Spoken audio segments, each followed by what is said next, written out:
तो पहले श्रीमद् भागवत पुराण में एक कथा दी गई है, इसे आप सुने। शुक्राचार्य जी गुरु हैं दैत्यों के। बृहस्पति देवता गुरु हैं देवताओं के। दैत्य और देवों में लगातार युद्ध होता रहा। कभी दैत्य जीतते, कभी देव जीतते।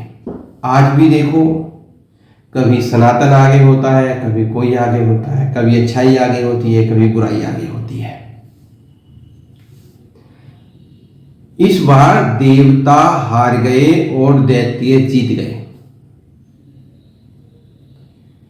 दैत्यों के जीतने का कारण था गुरुवर शुक्राचार्य जी को मृत संजीवनी विद्या प्राप्त हो गई थी। उनके कठोर परिश्रम के बाद भगवान शंकर से आशीर्वाद स्वरूप।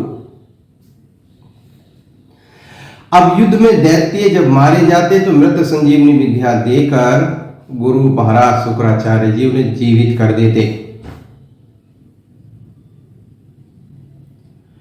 इस स्थिति में देवताओं के गुरु ने देवताओं का हित के लिए अपने बेटे कच्छ से कहा कि तुम शुक्राचार्य से विद्या किसी तरह सीखाओ। शुक्राचार्य जी के जो बेटी थी उनका नाम था देवयानी। देवयानी, अब कच्छ ने यह सोचा कि अगर मैं देवयानी को अपने आकर्षण में बांध लूं तो विद्या मुझे आसानी से मिल सकती है।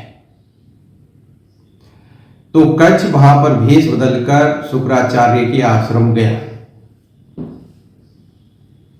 अब देव पुत्र है, बृहस्पति जी का पुत्र है, तो सुंदर आकर्षक तो था ही। दानव इतने सुंदर आकर्षक होते नहीं। तो देवयानी उनकी ओर आकर्षित हो गई।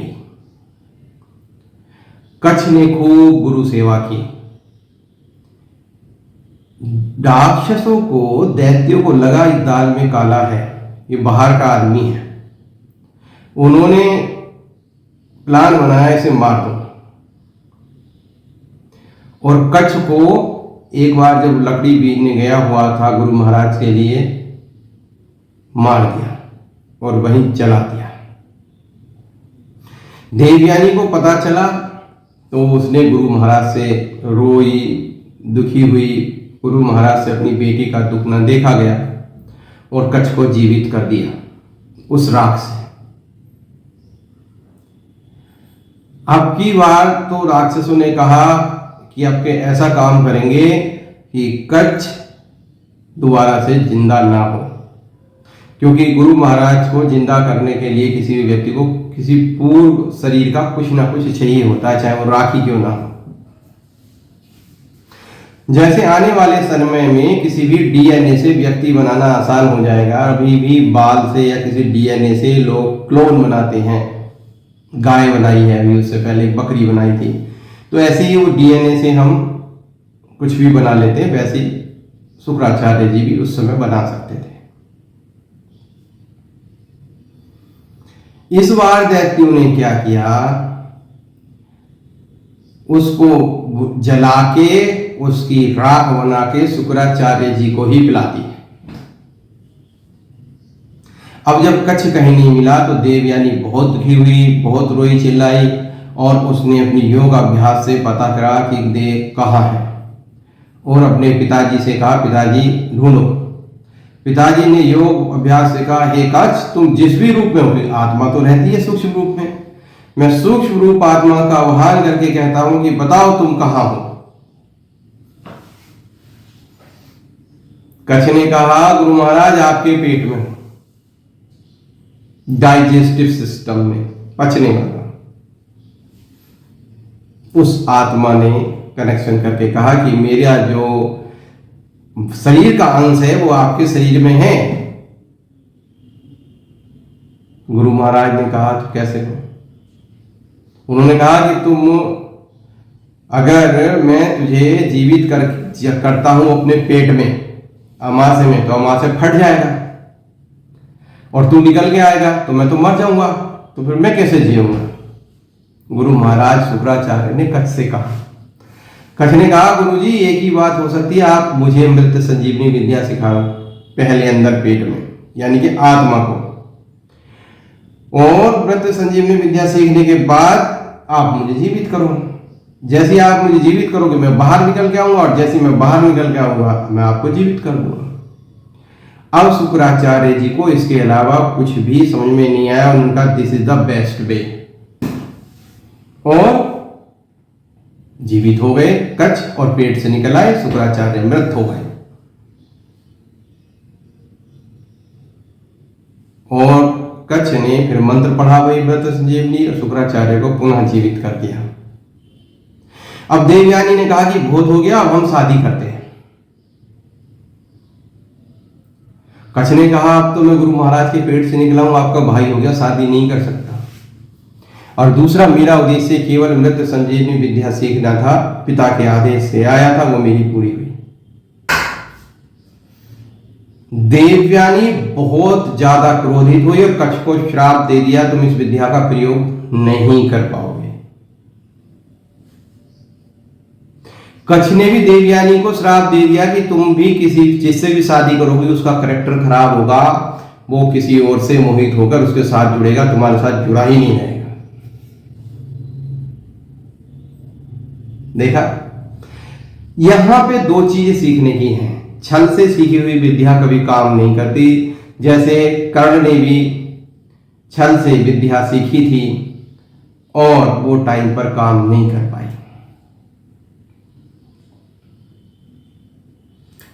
इसी तरह से इन्होंने, कच्छ ने भी सीखी, वो भी काम नहीं कर पाई। एक सीख।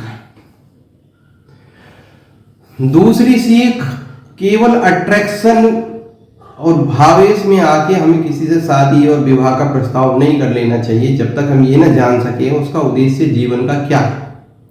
आपका उद्देश्य उसका उद्देश्य सेम है, तब आप उस राह पे साथ चलिए। उसका उद्देश्य शिकार करना है और आपका उद्देश्य शिकार बचाना है, तो कैसे? आपका उद्देश्य लोगों की जान बचाना है, उसका उद्देश्य लोगों को जान से लेना, तो कैसे चलेगी?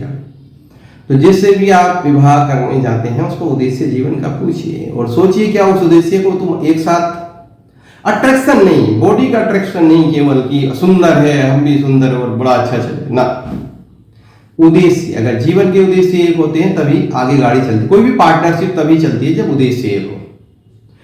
और दूसरी, जन्म कुंडली यहीं पर काम करती है। अगर एक वो तभी देव और एक राक्षस की जन्म कुंडली में थोड़ा दिक्कत पड़ती है।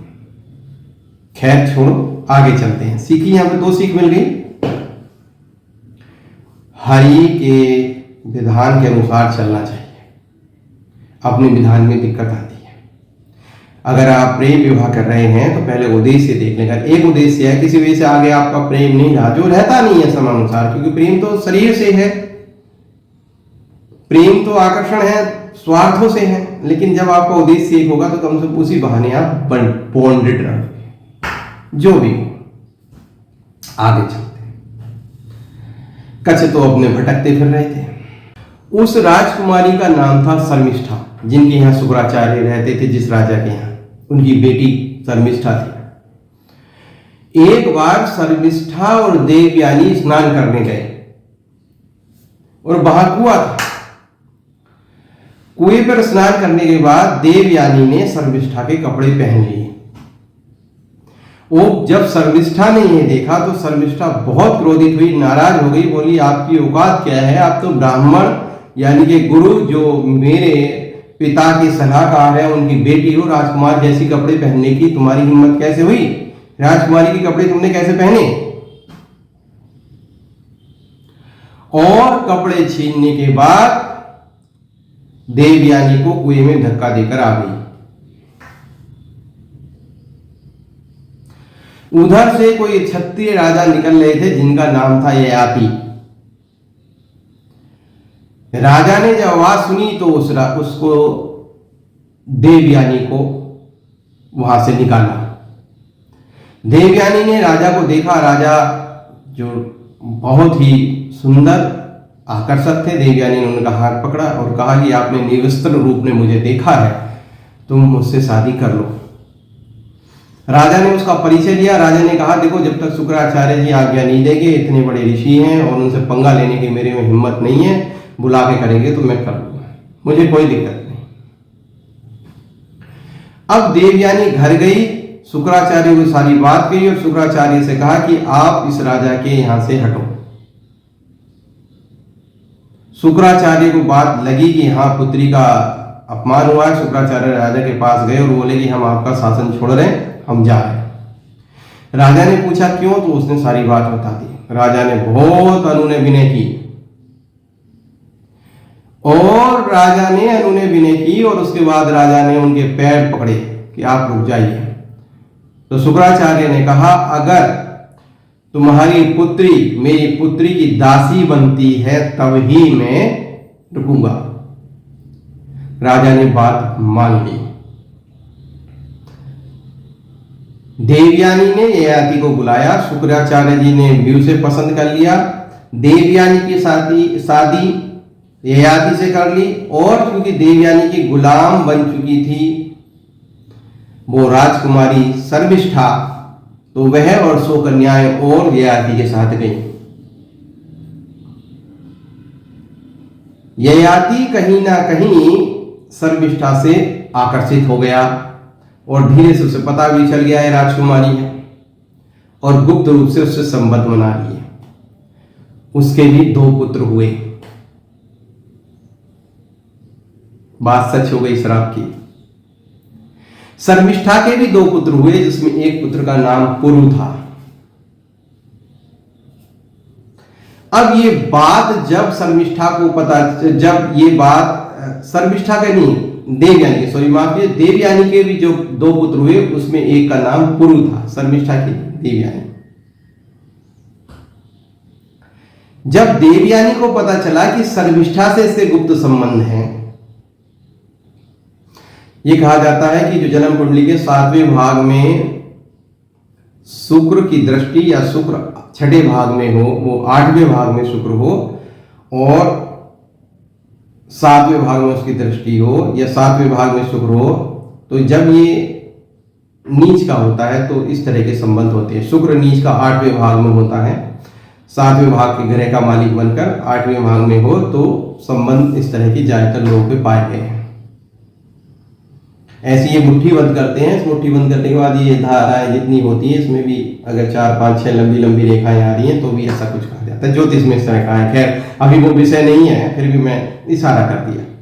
आजकल तो ज्यादातर लोगों का निकलेगा, सभी का नहीं निकलता है क्योंकि समाज व्यवस्था सोच चेंज होती जा रही है। क्योंकि अब पहले संबंध ऐसे नहीं रहते, तो मीडिया है, सोशल मीडिया है, फोन है, सामने लोगों का जुड़ाव, आपस में मिलना जुलना बड़ा कॉमन हो गया है। तो जब आसानी से सब लोग मिलते हैं तो आकर्षण भी होता है और संबंध भी होते हैं। अब ये कोई बड़ी बात इस युग में नहीं है। खैर हम उस युग की बात कर रहे हैं।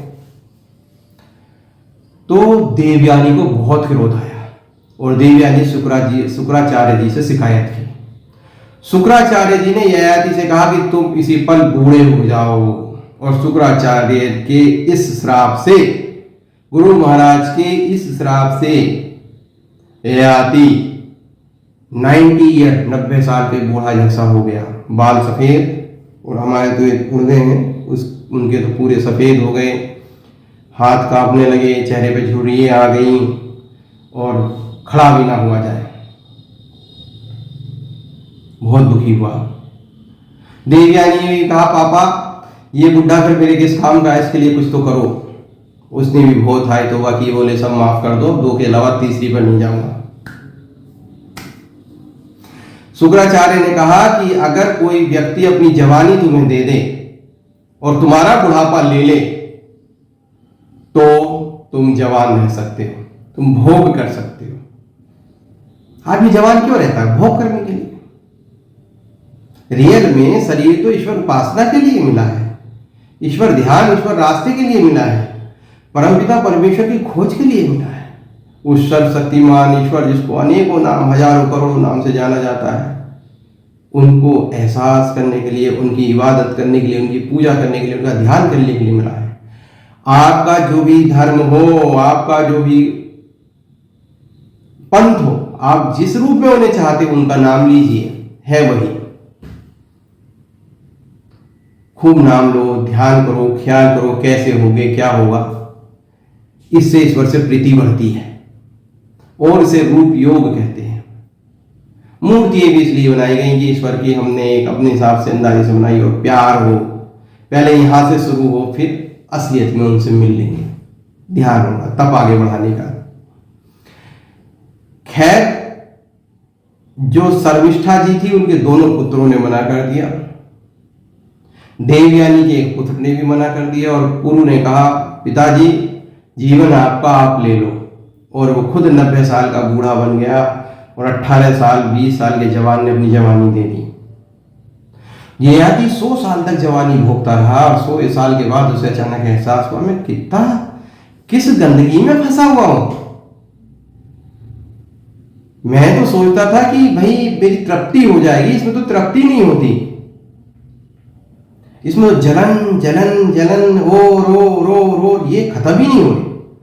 और एक मेरा बेटा, उसने मेरा बुढ़ापा ले लिया, 90 साल का होकर हरि भजन कर रहा है,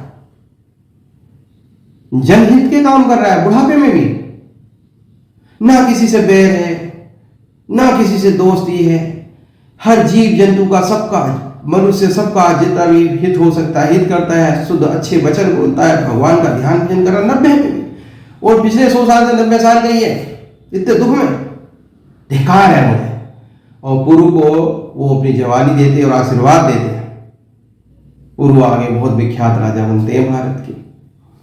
यहां सीखने को मिलता है कि पुत्र हो तो अपने पिता के लिए ये करने लायक जो कुछ हो सकता हो वो करे, युग अनुसार, समय अनुसार।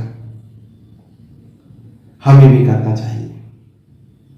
इसका मतलब ये नहीं सब बातें छोड़कर वहां अपना सब कुछ छोड़ दो। अपने सब कुछ के रहने के साथ साथ माता पिता का सम्मान और उनका आदर और उनकी सेवा बहुत बड़ी चीज है।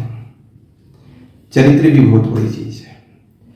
अब आ जाओ, देखो उसमें धोखा लिखा था जन्म कुंडली में, पूर्व जन्म के कारण, या जो जन्म में इसमें कच्छ के साथ ययाति, कच्छ के साथ ययाति से पूर्व कच्छ के साथ देवयानी जी का जो हुआ था, उसके फलस्वरूप ये सब हुआ था। कर्म। ऐसी स्थिति में क्या करो? ईश्वर ध्यान। और जो आपका साथी आया, आपको दंड देने आया है आपके कर्मानुसार, एक बार को चल लेता। अगर आपकी जान पे नहीं आ रही, आपका नॉर्मल जीवन बहुत ज्यादा कष्टकारी नहीं हो रहा, आपकी पर्सनल लाइफ खराब नहीं हुई, तो अलग हो जाओ, कोई दिक्कत नहीं। अदरवाइज ठीक है, तुम अपना खुश रहो, हम अपना खुश रहें, भगवान का भजन करते रहो। अगर आपको पर्सनल शारीरिक कष्ट नहीं हो रहा, आपको आर्थिक कष्ट नहीं हो रहा, मानसिक कष्ट आप होने मत दो, मन आपका है। जब आपने एक बार मन ईश्वर में लगा लिया तो आपको कोई मानसिक कष्ट नहीं कर सकता। और सारे ग्रहों, सारी कुंडली सब श्री हरि के हाथ में हो, उस परमपिता परमेश्वर के हाथ में, जगदम्बे मैया के हाथ में, उस आदि शक्ति के हाथ में। आप उनका जब ख्याल और जप करते हो तो स्थितियां जो विपरीत होती है वो भी अनुकूल होने लगती हैं। मैंने ऐसी ऐसी जन्म कुंडली देखी है जिसमें कि व्यक्ति मर जानी चाहिए लेकिन बहुत अच्छे से रह रहे हैं। बाद में देखा कि वो तो जप कर रहे हैं, अच्छे काम कर रहे हैं, किसी से ना बुरे में ना भले में।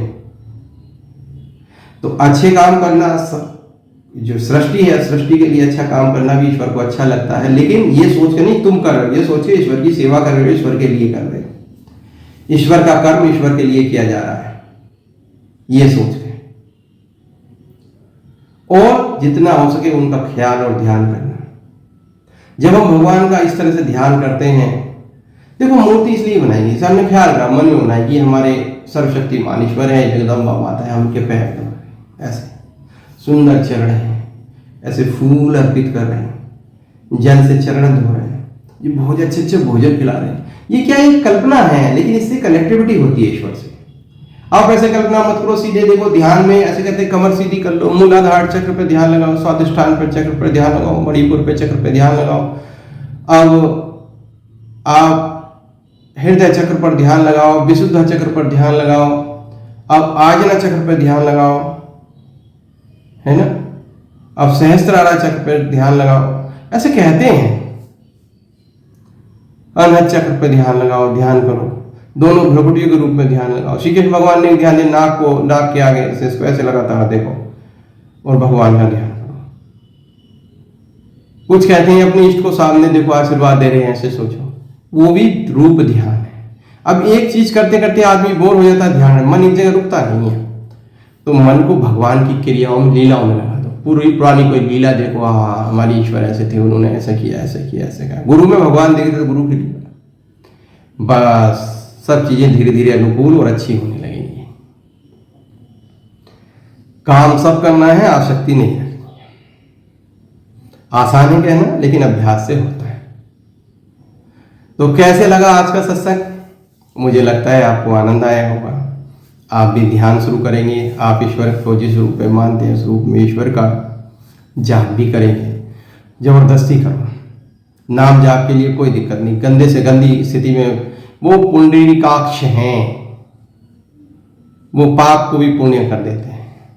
आप बस ध्यान करो और हमें भी प्रेरित करो भाई। जब आप करोगे, आप कमेंट्स में डालोगे कि आप ध्यान कर रहे हो, आप भगवान को मान रहे हो, भजन करो, अच्छे काम करो, हमें भी प्रेरणा मिलेगी।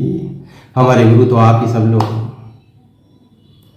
जय जय जय जय जय जय।